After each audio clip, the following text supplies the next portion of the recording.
Settle, settle in, settle on, settle for, settle down. What's the difference?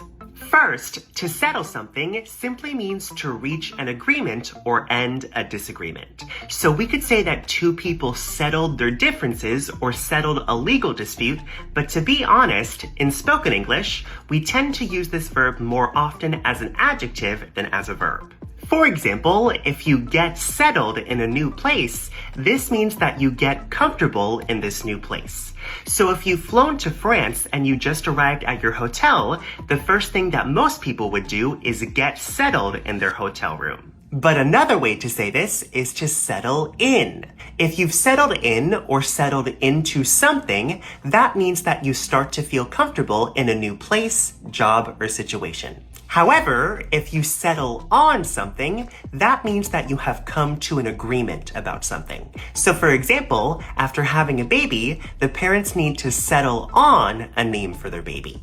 Next, if you settle for something, you accept it even though it's not exactly what you wanted. So if you're at a store that doesn't have the pair of shoes you want, you might have to settle for a different pair.